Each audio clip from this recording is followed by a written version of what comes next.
pameran pertama mereka ini pameran poster. Jadi kalau kita ngebahas poster sebenarnya aku nggak banyak tahu sebelum 1945, tapi aku kalau di sini tuh kami belajar tentang poster itu. Ada kalau teman-teman tahu ada sebuah poster yang Bung Ayo Bung tahun 1945. Jadi itu ada perpaduan dari 5 seniman ngerjain, ada Khairil Anwar Sastra, terus ada Avandi, terus ada Dullah, lalu ada juga Sucoyono dan istrinya Pandi. Jadi itu salah satu poster propaganda yang sampai saat ini adalah poster terbaik sepanjang masa untuk Indonesia. Itu poster untuk Panitia Pergerakan Kemerdekaan Indonesia (PPK). Nah, jadi ada BPUPKI, kita baca sejarah lagi. Ada BPUPKI, ada PPKI. Jadi untuk mengangkat semangat perjuangan Indonesia, jadi ada sebuah poster yang diciptakan oleh si 5 seniman ini. Nah, itu semboyannya itu Bung Ayo Bung. Nah, itu modelnya adalah Dullah, seorang seniman. Teks Bung Ayo Bung itu Khairil Anwar. Lalu yang melukis itu Avandi, dan yang mengetua itu Sucoyono. Dan yang menjaga, soalnya kan bergerilya ya, itu di zaman Jepang. Jadi itu dikerjakan di Jakarta. Jadi istrinya Avandi itu nunggu di luar biar nggak digerebek sama Jepang. Dan itu adalah poster terbaik sepanjang masa di Indonesia sampai saat ini. Gimana ini? Jadi pernah juga kan Indonesia itu berpindah ibu kota ke Yogyakarta di Januari 1946. Nah, di situ seniman juga banyak pindah tuh dari Jakarta ke Jogja.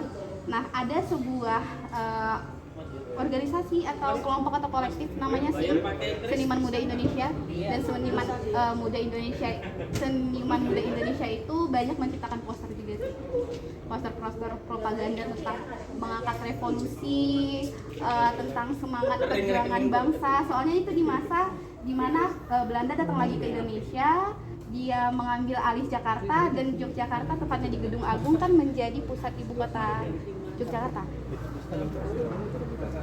Ada nantinya 1 Maret 1949 kan jadi sebuah serangan yang ada di 0 km. Nah, jadi kita punya banyak poster. Selain poster-poster itu sebenarnya kan dikerjakan bergerilya. Jadi akan banyak orang-orang seperti buruh kereta api, terus akan ada tentara-tentara, dan juga ada angkatan laut yang membawa poster dari Jawa ini untuk disebarkan ke seluruh Indonesia. Jadi ke Sumatera itu melalui angkatan laut, kalau melalui dari antar kota di Jawa itu melalui buruh kereta api. Dan akhirnya tersebarlah semua poster propaganda yang ada di Indonesia gitu. Lalu ada juga peran penting perempuan sebenarnya di poster-poster propaganda Indonesia. Jadi sama masa-masa penjajahan kan wanita itu banyak ditugasin untuk kerja di dapur umum. Jadi ada sebuah laskar wanita Indonesia. Jadi mereka itu diminta untuk bikin poster juga. Posternya itu bersemboyankan betina dan jantan sama aja. Jadi itu perjuangannya nggak cuma laki-laki doang, tapi perempuan juga bisa berjuang untuk feminis. Perempuan juga bisa untuk berjuang bersama-sama loh, kayak gitu. Dan setelah itu masih banyak poster-poster lain tentang propaganda, dan akhirnya sampailah kita di masa-masa yang seperti ini. Jadi secara keseluruhan poster kita itu awalnya yang banyak ngetren itu ya poster propaganda, dan pakai nggak teknik print, soalnya nggak ada print di zaman itu. Jadi kita itu pakai cukil, dicukil. Jadi ada papan, kalau teman-teman pernah teknik cukil, terus di sablon, itu sebarin di sablon banyak. Terus ada juga saatnya seniman itu gambar banyak terus disebarin ke berbagai daerah untuk semangat revolusi. Makanya kita sebenarnya merdeka itu tidak 17 Agustus 1945 tapi 1949.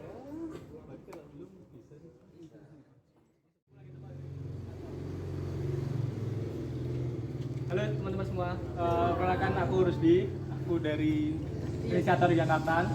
Aku di sini menginisiasi gerakan atau kolektif Yogyakarta ini sama Aditya Bobi ini. Kita itu awalnya tuh dari ASI dan PWK ya, ASI itu sama PWK kita punya kecintaan terhadap dunia urban design, tata kelola kota, gitu.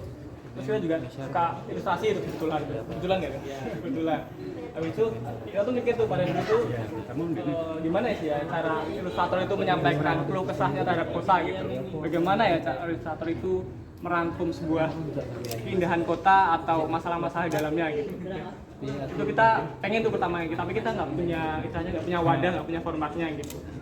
Tahun 2020 aku sempat nonton dokumenter namanya Abstract di Netflix. Dia ngundang desainer gitu dari berbagai dunia gitu yang top itu, yang episode 2 itu kalau nggak salah, undang ilustrator dari New Yorker, majalah top di Amerika gitu. Dia majalah kawakan di sana, dan majalah itu tuh prestisius banget gitu bagi para ilustrator. Kenapa? Karena tuh majalah itu di depannya biasanya majalah ada tulisannya ya, misalnya Trubus, burung pipit harganya murah gitu misalnya gitu. Kalau New Yorker itu dia itu nggak ada tulisannya sama sekali. Jadi ilustrator itu diberikan kesempatan untuk menjadi ujung tombaknya si majalah. Dia harus bisa menceritakan dan menjual majalah itu. Jadi itu majalah itu tuh prestisius banget, karena kayak apa ya? Kamu tuh kalau udah masuk situ tuh berarti benar-benar diakui karyamu bisa mengilustrasikan apa yang diinginin kota itu dan dibaca oleh internasional lah, walaupun dia majalah lokal kan. Tapi itu kan New York, jadi yang baca banyak. Jadi orang tuh pengen banget ke situ. Ilustrator tuh berlomba-lomba untuk masuk ke situ gitu. Nah, ternyata itu The New Yorker itu karena dia itu dari 1925 ya, dari zaman kita belum merdeka itu udah ada, dan dia bisa merangkum kota itu dalam berbagai ilustrasi keluar majalah dari tahun itu sampai sekarang gitu kan.